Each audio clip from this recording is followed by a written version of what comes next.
को लेकर कांग्रेस ने बड़ा प्रदर्शन किया। इसमें जम्मू कश्मीर कांग्रेस के अध्यक्ष तारिक हमीद कर्रा भी शामिल हुए।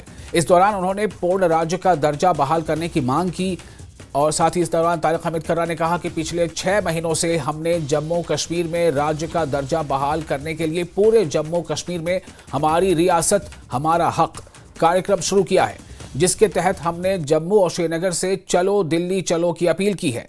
हम 21 तारीख को दिल्ली की ओर कूच करेंगे। स्टेटहुड के लिए राहुल गांधी के पत्र को पूरे इंडिया गठबंधन का समर्थन हासिल है। इसे 233 सांसदों का समर्थन दिया गया है।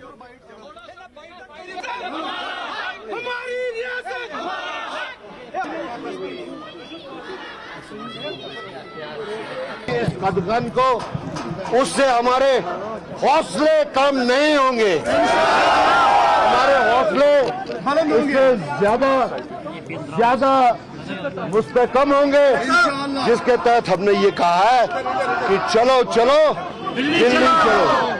और हम कोशिश करेंगे कि पार्लियामेंट का घेराव हो दिल्ली में। उसके लिए हम सब यहाँ से दिल्ली जाने के बाद एआईसीसी के जनरल सेक्रेटरी जी मीर हमारे साथ मौजूद है। सर, क्या कहना चाहेंगे? जिस तरह से एक शेड्यूल्ड प्रोग्राम था आपका, लेकिन पुलिस ने इजाजत नहीं दी, तो इस पर आपकी राय क्या रहेगी? मैं तो सीधे कह सकता हूँ, ये नरेंद्र मोदी और उसके अमित शाह को डर है जम्मू कश्मीर के लोगों से। वरना ये मोमेंटम हम पिछले 5 महीने से चला रहे हैं। जम्मू कश्मीर, पुंछ, राजौरी और केरन, कपरन सब जगह चलता आया है। और आज ये उसके आखिरी पड़ाव में, आज श्रीनगर में ये प्रोटेस्ट था और एक मेमोरेंडम देना था। ये प्राइम मिनिस्टर को एक याददाश्त भेजनी थी थ्रू डिविजनल कमिश्नर। तो उसमें जिस तरह से इन्होंने रोकने की कोशिश की, जगह जगह नॉर्थ कश्मीर से, साउथ कश्मीर से, सेंट्रल कश्मीर से जो दूर दराज इलाकों से वर्कर आ रहे थे, उनको रास्ते रास्ते रोका गया। बहुत जगहों पर उनको थानों में बंद किया, अरेस्ट किया। और उसके बावजूद जो 1000-1500 यहाँ पहुंचे हैं और उसके लिए जितना ताकत लगा दिया, ये तो उनके लिए मतलब शर्म की बात है। और ये गैर जमहूरी तरीके हैं, ये हमको सिखाएंगे। हमने तो देश को चलाया है, हमने तो देश को बनाया है। हमने तो कभी बड़े बड़े दुरंदाजों को भी नहीं रोका है। हमने जमहूरियत में सबकी आवाज खुली छोड़ दी, जिसका हम खामियाजा भी उठा रहे हैं। मगर ये गैर जमहूरी तरीके हैं, यही हम कहते हैं कि वो कॉन्स्टिट्यूशन को फॉलो नहीं करते हैं। उनका अपना आरएसएस का कॉन्स्टिट्यूशन है, उसके तहत ये अमल उठा रहे हैं। तो लिहाजा इनके रोकने से ये रुकेगा नहीं मोमेंटम, ये और तेजी से बढ़ेगा। ये जम्मू कश्मीर के लोगों की आवाज़ है और ये हम कल जम्मू में करेंगे, परसों दिल्ली तक पहुंचेंगे, पार्लियामेंट तक को आवाज़ सुनाने की कोशिश करेंगे। और फिर देना न देना उनका काम है। हमारा ये प्रोटेस्ट करना, दिल्ली पहुंचना, ये नहीं समझना चाहिए कि हम कोई भीख मांगने जा रहे हैं। भीख के लिए हम नहीं, ये हमारा मैटर ऑफ राइट है। ये उन्होंने अनडेमोक्रेटिक तरीके से तोड़ा है और फिर कमिटमेंट की है इलेक्शन होगा तो स्टेट रेस्टोर करेंगे। आज 10 महीने हो गए, इलेक्टेड गवर्नमेंट है, इलेक्टेड हाउस है, उनको एंगेज करना चाहिए था आज से 6 महीने पहले स्टेट को रेस्टोर कर। क्योंकि न करने से गुलाम अहमद मीर को या मेरे जैसे बहुत साथियों को कोई फर्क नहीं पड़ता है, मगर जम्मू कश्मीर का जो गरीब आवाम है, आम आवाम है, वो सफ़र कर रहे हैं। और यहाँ जो ड्यूअल पावर हाउस बना रखा है, एक तरफ राजभवन, एक तरफ सेक्रेटरीट, उसमें आम लोग पिस रहे हैं। ये मैं जानता हूँ। ग्राउंड पर लोगों के ज़रूरियात ज़िंदगी जो है, पीने का पानी का मसला हल नहीं हो रहा है, इरिगेशन, खेत सूख रहे हैं, वो मसला नहीं हो रहा, बागात सूख रहे हैं, आपके हॉस्पिटल फंक्शन नहीं कर रहे हैं, आपके एजुकेशनल इंस्टीट्यूशन क्वालिफाई नहीं करते हैं पढ़ाई के लिए। तो ये रोज़मर्रा की चीज़ें हैं जो इस सिचुएशन में सफ़र कर रहे हैं। तो ये थे एआईसीसी के जनरल सेक्रेटरी जी मीर, तो जिन्होंने अपना रद्द-ए-अमल जो है वो जाहिर किया। और जिस तरह से हमने कहा कि एआईसीसी या जेकेपीसी की तरफ से एक मुजवजा प्रोटेस्ट मार्च यहाँ से निकलना था, जिसको फिलहाल पुलिस ने नाकाम बना दिया। हालांकि इसकी कंडेमनेशन जो है वो लीडरान ने की और इसके साथ साथ जो लगातार ये डिमांड आ रहा है कि जम्मू कश्मीर का स्टेटहुड जो है वो रेस्टोर किया जाए। और कहीं ना कहीं कांग्रेस की तरफ से अब ये कोशिश रहेगी कि इस दबाव को ज़्यादा से ज़्यादा सरकार पर, मरकजी सरकार पर जो है बनाया जाए। न्यूज़ 18 के लिए अयूब खान के साथ से मुदस्सिर कादरी। और महर्षि दयानंद सरस्वती 200वीं जयंती के उपलक्ष्य में आर्य समाज की ओर से सम्मेलन का आयोजन किया गया। इस मौके पर उपराज्यपाल मनोज सिन्हा मुख्य तौर पर मौजूद रहे। उन्होंने अपने भाषण में कहा कि ऑपरेशन सिंदूर के तहत भारतीय सेना ने पाकिस्तान के नापाक इरादों को मिट्टी में मिला दिया। ऑपरेशन सिंदूर द्वारा पाकिस्तान के 9 आतंकी ठिकाने, 11 सैन्य ठिकाने और लगभग 100 आतंकियों को भारतीय सेनाओं ने मिट्टी में मिलाया। लेकिन जम्मू कश्मीर के भीतर कुछ ऐसे तत्व हैं जो सीआरपीएफ की भाषा बोलते हैं। हमारी पुलिस, हमारे सुरक्षा बल निरंतर प्रयत्नशील हैं जम्मू कश्मीर में शांति। मैं बार बार एक बात कहता हूँ। और उपराज्यपाल मनोज सिन्हा ने जम्मू में Indus water treaty mirroring the facts पुस्तक का विमोचन किया। इस किताब के लेखक संत कुमार शर्मा हैं और संत कुमार शर्मा ने सिंधु जल संधि पर गहन शोध किया है। वो पहले भी इस विषय पर किताबें लिख चुके हैं। इस मौके पर उपराज्यपाल मनोज सिन्हा ने कहा कि ऑपरेशन सिंदूर पर प्रधानमंत्री के जरिए लिया गया फैसला समय के लिहाज से एक अच्छा फैसला था। आतंकी मुल्क पाकिस्तान के इशारे पर निर्दोष नागरिकों को निशाना बनाया। हम सब जानते हैं 7 मई की चर्चा भी संत शर्मा जी कर रहे थे। ऑपरेशन सिंदूर के कुछ घंटों के भीतर ही जो कुछ पाकिस्तान में हुआ उसके विवरण में मुझे जाने की आवश्यकता नहीं, आप सब परिचित हैं। लेकिन मेरे पूर्व के वक्ताओं ने भी बताया उसके पहले 23 अप्रैल की तारीख भी बड़ी महत्वपूर्ण है। भारत के माननीय प्रधानमंत्री जी ने जो किया या मैं कहूं कि करके दिखाया, वो शायद पहले कभी हम सोच नहीं सकते थे। वर्तमान प्रधानमंत्री आदरणीय नरेंद्र मोदी जी ने सिंधु जल संधि, इंडस वाटर ट्रीटी, मैं संस्कृत निष्ठ शब्द नहीं प्रयोग करूंगा, निलंबित या स्थगित कर दिया, यही मैं कहूंगा। त्रिशंकु मुझे लगता है कि, और मेरे पूर्व भी बताया गया कि पानी और खून एक साथ नहीं बहेगा, टेरर और टॉक एक साथ नहीं होंगे, टेरर और ट्रेड ये एक साथ नहीं चलेंगे। श्री संत कुमार शर्मा जी को इंडस वाटर ट्रीटी पर उनके मोनोग्राफ के लिए हृदय से बहुत बहुत बधाई देना चाहता हूं। 2 दशक से भी अधिक समय तक उन्होंने इंडस वाटर ट्रीटी के अध्ययन में गुजारे हैं। 2020 में इंडस वाटर स्टोरी नाम से उनकी एक पुस्तक जो प्रकाशित हुई, जिसका जिक्र अभी हुआ है। आज विमोचन किए गए मोनोग्राफ में संत शर्मा जी ने प्रधानमंत्री जी के एक्शन के साथ साथ इस ट्रीटी से जुड़े हुए विभिन्न पहलुओं का भी गहराई से एक शोधपरक अध्ययन प्रस्तुत किया है। 3 दशक से पाकिस्तान समर्थित आतंकवादी और पाकिस्तान में बसे आतंकवादी ग्रुप आम जम्मू कश्मीर वासियों का खून बहा रहे हैं। लेकिन आज भी कुछ लोग मर्यादा और लोक लज्जा भूलकर कुछ ऐसी जुबान बोलते हैं, मैं समझता हूं जो उचित नहीं है। कल टीआरएफ को अमेरिका ने भी आतंकी संगठन घोषित कर दिया है। भारतवर्ष और जम्मू कश्मीर को इन लोगों से ज्यादा खतरा है। मैं बात यह कहना चाहूंगा कि आने वाले दिनों में ऐसे लोगों पर भी कानून अपना शिकंजा कसे, ये भी सुनिश्चित किया जाएगा।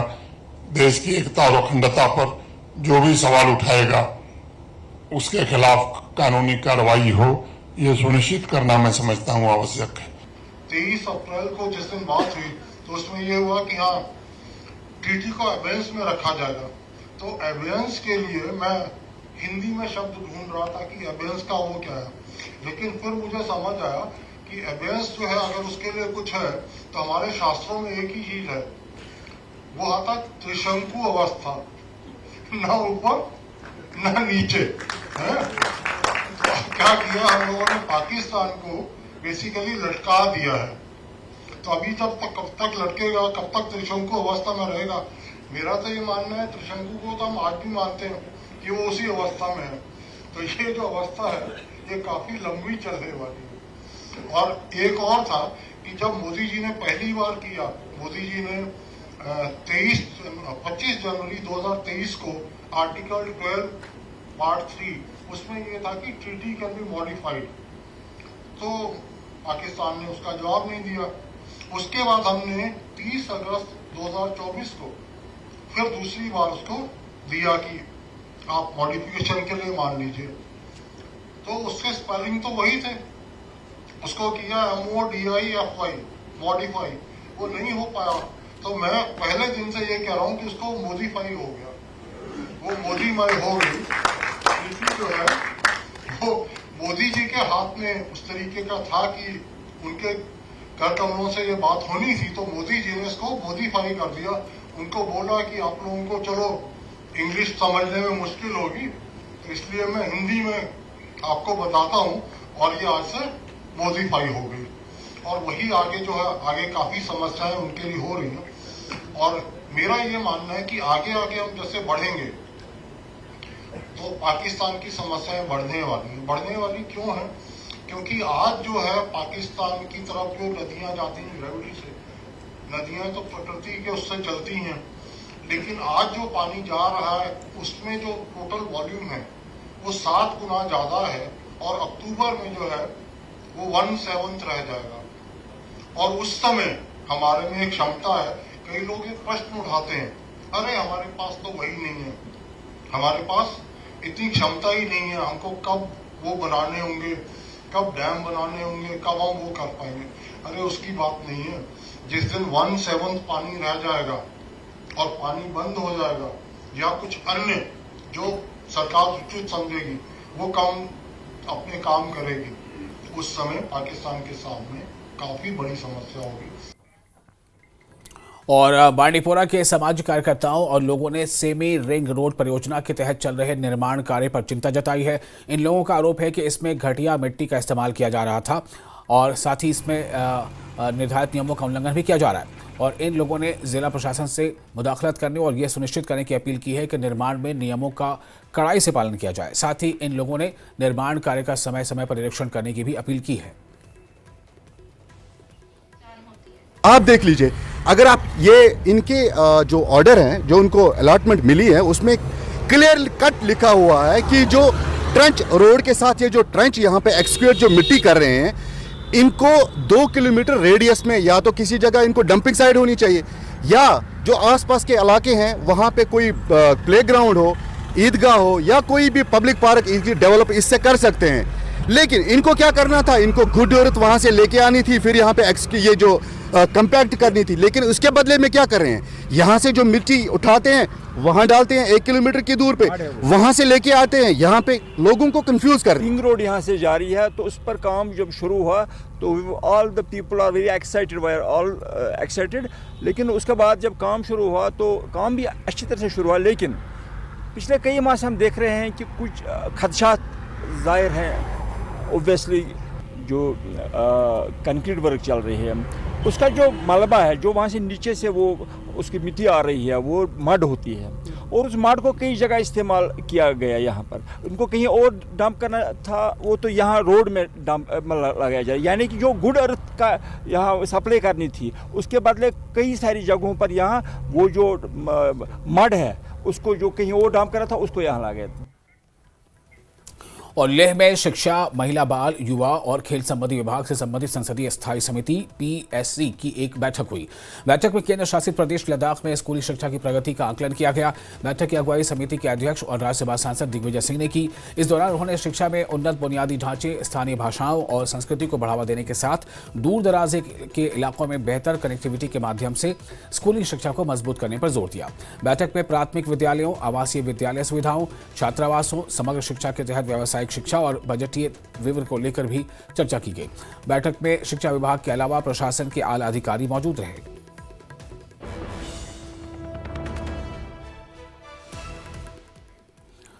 उधमपुर के स्पोर्ट्स स्टेडियम में बाइक रैली माई भारत बाइकर्स एक्सपेडिशन का जोरदार स्वागत किया गया।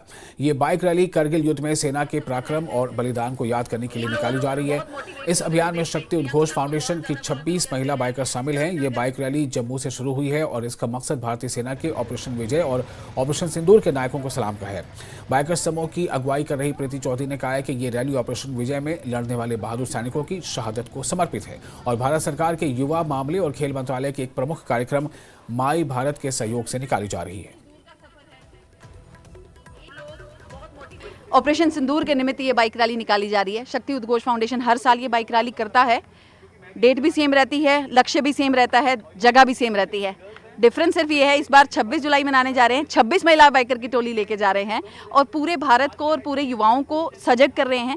भारत के प्रति आपकी भावना और आपका प्रेम ऑपरेशन सिंदूर में जो दिखा, उससे हम सेना का मनोबल बढ़ा सके, लोगों के अंदर अवेयरनेस ला सके और साथ ही साथ भारत का गौरवशाली इतिहास जो है ना, वो जिंदा रखने का प्रयास है। नारी शक्ति जब अपने आप में कुछ करना चाहे तो कुछ भी कर सकती, ठान सकती है। जब गेयर्ड अप होके हेलमेट डाल के मोटरसाइकिल पे हम निकलते हैं, हमारा रिस्पॉन्सिबिलिटी भी बढ़ जाती है, देश के प्रति, सेना के प्रति, समाज के प्रति। और फिलहाल एक छोटा सा ब्रेक लेते हैं। ब्रेक के बाद खबरों का सिलसिला जारी रहेगा। बने रहे न्यूज़ 18 के साथ। मैं हूं विशाल।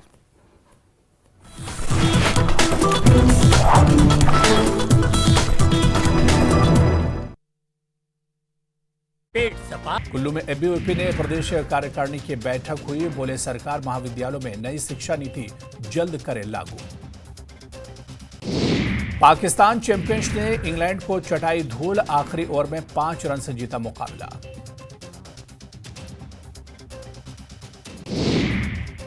भारतीय शतरंज खिलाड़ी अर्जुन ने फ्री स्टाइल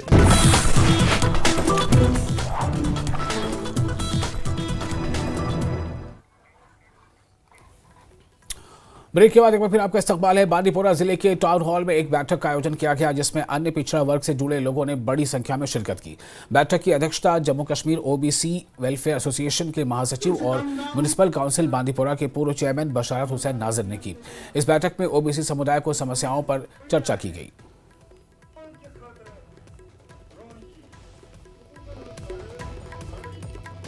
तवील खामोशी के बाद जबकि यहाँ सरकार भी बनी, यहाँ हमारे एमएलए साहिबान भी बने, तो लोगों की जो मसाइल हैं, लोगों के जो मुश्किलात हैं, उनको देखकर दिल मजरूह हुआ है और आज हम मजबूर हुए हैं इकट्ठा होने के लिए और अरबार इक़्तिदार को ये बावर कराने के लिए कि इस खामोशी को आप हमारी कमज़ोरी न समझें और बांदीपोरा की जो तामीर और तरक्की है वो धीमी पड़ गई है और तामीर और तरक्की का कोई नाम व निशान नहीं, चाहे वो कस्बा जात हो या कटाउल बांदीपोरा हो।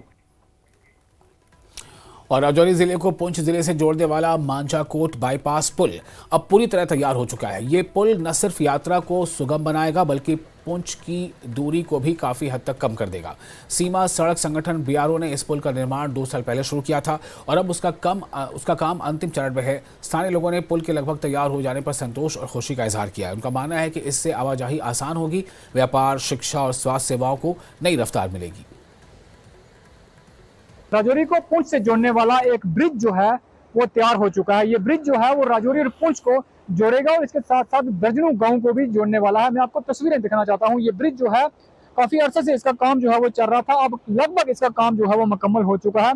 राजौरी पुंछ हाईवे पे ये एक अहम ब्रिज है क्योंकि इस ब्रिज के कंप्लीट होने से राजौरी से पुंछ का रास्ता कम हो जाएगा और राजौरी और पुंछ को कनेक्ट करने वाला यही एक ऐसा ब्रिज था जिसका काम अधूरा था और इसका काम पूरा होने से ये जो मंझाकोट बाईपास ब्रिज है, न सिर्फ राजौरी और पुंछ का रास्ता कम होगा बल्कि दर्जनों गांव जो हैं वो इससे कनेक्ट होंगे और लोगों की ये पुरानी मांग थी कि इस पुल के काम को जल्द मुकम्मल किया जाए और बीआरओ ने इस काम को लिया था और पिछले कुछ अरसे से बीआरओ इस पर काम कर रही थी, लेकिन अब जो है ये पूरी तरह से मुकम्मल हो चुका है। बहुत ही फायदेमंद रहेगा ये रास्ता, हमारे लिए बहुत शॉर्ट हो जाएगा पुंछ जाने के लिए और जो आसपास के गांव हैं उनको भी इस पुल का बहुत ज़्यादा फायदा है। जो 3 से 4 घंटे यहाँ लगते थे, लेकिन इस पुल के मुकम्मल होने से अब मात्र 1 घंटा या सवा घंटा ही जो है पुंछ के लिए लगेगा और ये बहुत ही अहम पुल जो है माना जाता है। ये बाईपास पुल है राजौरी मंझाकोट के एरिया में और दर्जनों गाँव को ये पुल जोड़ने वाला है।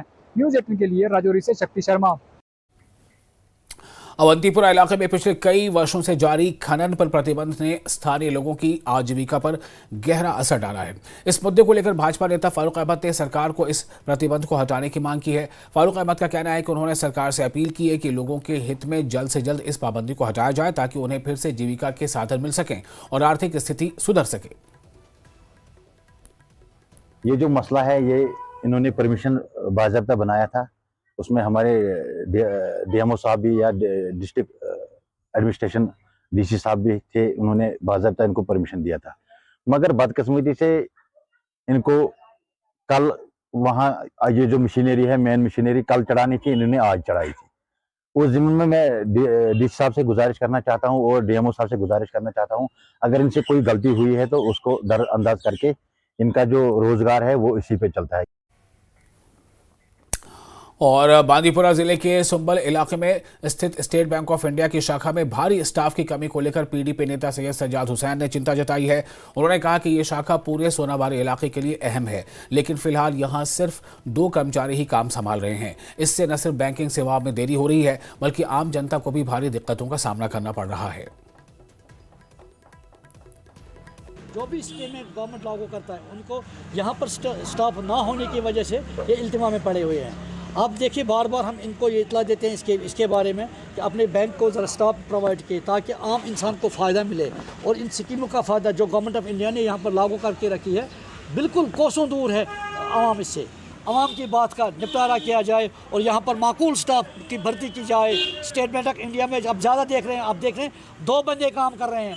2 बंदे कितना काम करेंगे दिन भर, कितने निपटारा करेंगे? उनके पास हज़ारों में अकाउंट्स आते हैं, रोज़ अकाउंट्स खोलने होते हैं। इससे मैं इस्तदा करता हूँ कि आपकी वसातत से ये आवाज़ हमारी ऊपर आला अकामों तक पहुँचे ताकि इसका निपटारा हो सके। और हिमाचल प्रदेश के किन्नौर में एक बार फिर कुदरत ने कहर बरपाया है।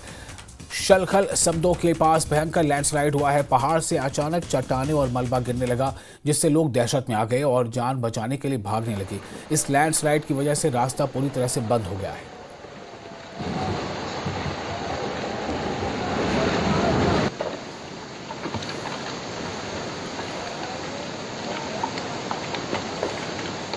रामबन में बाढ़ से केलमोर मंदिर को भारी नुकसान हुआ है। इसके लिए स्थानीय लोगों ने एनएचएआई पर लापरवाही का इल्जाम लगाया है। स्थानीय लोगों का इल्जाम है कि एनएचएआई ने नाले से पानी के प्रवाह को सही तरीके से नहीं मोड़ा, जिसकी वजह से मंदिर को भारी नुकसान पहुंचा है। स्थानीय लोगों और मंदिर के पुजारी ने मंदिर की मरम्मत और सुरक्षा के लिए तत्काल सहायता की मांग की है। साथ ही अधिकारियों से नुकसान की जिम्मेदारी लेने और पुनर्निर्माण कार्यों में सहायता प्रदान करने की अपील की है।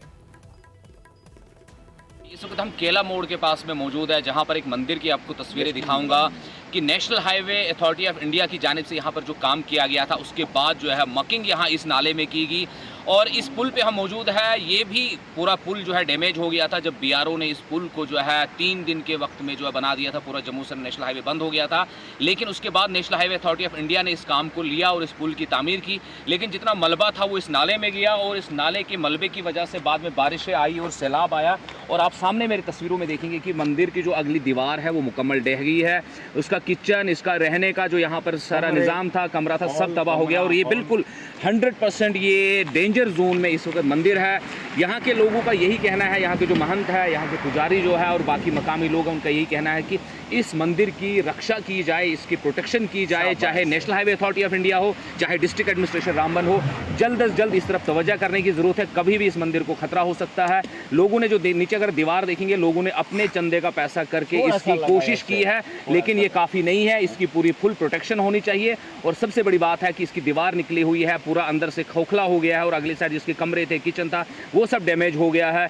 तो प्रशासन की जानिब जो है यही गुहार है कि इस मंदिर की प्रोटेक्शन और इसके लिए जो मुआवजा बना है और जो फ्लड के जरिए जो फ्लड के जो नुकसान हुआ है उसकी भरपाई की जाए। हमारे साथ यहाँ के महंत भी है, इनसे हम बात करेंगे और जानेंगे कि कब ये मसला हुआ। सर बताइए, मंदिर को कितना नुकसान पहुँचा और क्या गुजारिश करेंगे प्रशासन से? इसके अंदर कम से कम बेटे रूम, फिल्म, किचन, दरबार हॉल, ये सारे बेड़ा घर हो गया महाराज। इसके लिए बेटे हमने काफ़ी टाइम पे घुमा है, इनके पास में गया, हमारा तैयार हुआ है मोर्चा पहले। चलो पहले का सेट अगर तैयार हुआ है, अगर नहीं करेंगे तो कोई बात नहीं, तो कंपनी करे। लेकिन अभी का जो है शहर कम से कम बेटे फ्लड में जो फ्लड में नुकसान हुआ वो सभी को मिल रहा है। अभी तो कोई बेटे 1 रुपया भी नहीं मिला हमको। अगर वो मिला होता कहीं रूम वगैरह, किचन हॉल वगैरह में कर देना था हमें। बस मेरे यही विनंती है, पहले का भी थोड़ा कंपनी वालों को बोल के डीसी साहब से हमारा मजिस्ट्रेट रिक्वेस्ट है सबको, तो हमारे केला मोड़ के जो महंत जी, जो बाबा जी का, तो मेरा विनंती है कि कंपनी वाले को थोड़ा ऑर्डर दे कि अभी जो नया अफसर आए हैं पीएम, इनसे ऑर्डर दे कि नीचे ऊपर से सेंटर से लेके थोड़ा काम करावे और बस अभी का जो मुआवजा जो फ्लड का आया है वो दिया जाए। राजस्थान में बारिश और बाढ़ से स्थिति बेहद खराब है। अजमेर का हाल सबसे बुरा है। शहर और आसपास के गांव में बाढ़ का पानी घुस गया है। ड्रोन तस्वीरों में पूरा अजमेर शहर पानी में डूबा दिख रहा है। जबरदस्त बारिश के बाद पूरे शहर में पानी ही पानी है। अजमेर के कई इलाकों में बाढ़ के हालात हैं। जगह जगह पानी भरा है। जनजीवन थम सा गया है।